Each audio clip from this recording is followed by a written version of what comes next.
문재인 대통령이 1시 뉴스 오늘 오전 하늘에서 신년 방송 기자회견을 시작합니다. 열고 이기호 올해 아나운서입니다. 국정운영 기조와 방향을 밝혔습니다.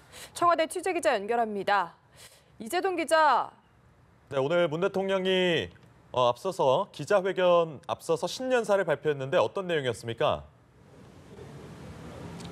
네, 올해 문재인 대통령의 신년사는 역시 경제에 방점이 찍혔습니다. 문 대통령은 미래에 대한 두려움이 커지고 정부의 경제 정책에 대한 신뢰도가 낮아졌다면서 정부는 이런 경제 상황을 매우 엄중하게 보고 있다고 말했습니다. 이미 오래전에 낙수 효과는 끝이 났다고 언급한 문 대통령은 부족한 부분을 충분히 보완해 반드시 혁신적 포용 국가를 이뤄내겠다고 강조했습니다. 이어 올해는 국민의 삶 속에서 정부의 경제 정책이 옳은 방향이라는 것을 확실히 체감되도록 하는 것이 목표라며 혁신으로 기존 산업을 부흥시키고 새로운 성장 동력이 될 신산업을 육성할 것이라고 밝혔습니다.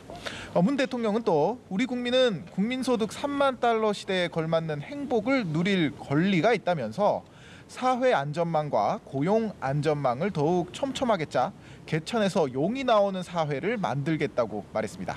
이 밖에 유치원 비리와 채용 비리 등 반칙과 부정을 근절하는 개혁을 속도감 있게 추진하겠다며 권력기관 개혁 입법을 위해 협치 의지도 강조했습니다. 네, 지난해 큰 성과를 보였던 한반도 평화 프로세스는 올해에도 더욱 박차를 가하겠다고 밝혔죠. 네, 그렇습니다. 한반도 평화의 길은 올해 더욱 속도를 낼 것이다. 이렇게 밝혔는데요. 머지않은 시기에 개최될 2차 북미 정상회담과 김정은 북한 국무위원장의 서울 답방은 한반도 평화를 확고히 다질 수 있는 또 하나의 전환점이 될 것이라고도 말했습니다. 그러면서 한반도 비핵화에 대한 약속이 지켜지고 평화가 완전히 제도화될 때까지 긴장을 늦추지 않겠다는 신중한 입장도 드러냈습니다. 문 대통령은 특히 북한의 조건 없고 대가 없는 개성공단 금강산 관광 재개 의지를 매우 환영한다며 국제 제재 문제의 조속한 해결을 위해 미국을 비롯한 국제사회와 협력해 나가겠다고 밝혔습니다. 네, 그리고 신년사 이후에 이어진 질의응답 시간에도 주요 현안에 대한 질문이 쏟아졌는데 주요 내용들 정리해 주시죠.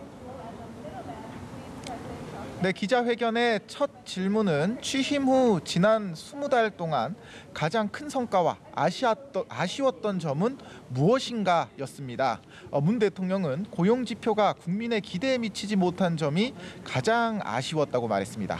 하지만 경제 기조가 잘못됐다고 생각하지는 않는다면서 정부 정책 기조는 그대로 유지하면서도 보완할 점을 충분히 보완하겠다고 강조했습니다. 또 공정하고 정의로운 나라 만들기, 남북 관계 분야 이런 분야에서는 큰 성과가 있었다고 덧붙였습니다. 이후 외교안보 분야에 대한 질문들이 이어졌는데 최근 김정은 위원장의 방중에 대해선 2차 북미 정상회담이 가까워졌다는 것을 보여주는 징후라고 생각한다고 말했고요. 또 지난 연말 받았던 김 위원장의 친서에 답장을 한 사실도 공개됐습니다. 최근 논란이 됐던 김태우 전 특감 반원과 신재민 전 수사관의 폭로에 대한 입장도 밝혔는데요. 문 대통령은 우선 과거 정부에 비해 권력형 비리가 발생하지 않았다며 김 수사관이 제기한 문제는 자신이 한 행위를 놓고 시비가 불거지는 것이고 곧 수사를 통해 가려질 것이라고 말했습니다. 신 전 사무관에 대해서는 젊은 공직자가 소신과 자부심을 가지고 있는 것은 대단히 좋은 것이라면서도 정책 결정은 신 전 사무관이 생각하는 것보다 훨씬 복잡한 과정을 통해 결정된다고 말했습니다. 오늘 기자회견은 당초 오전 11시 40분까지 예정이 돼 있었는데 종호를 부쩍 넘겨 끝이 났습니다. 지금까지 청와대에서 전해드렸습니다.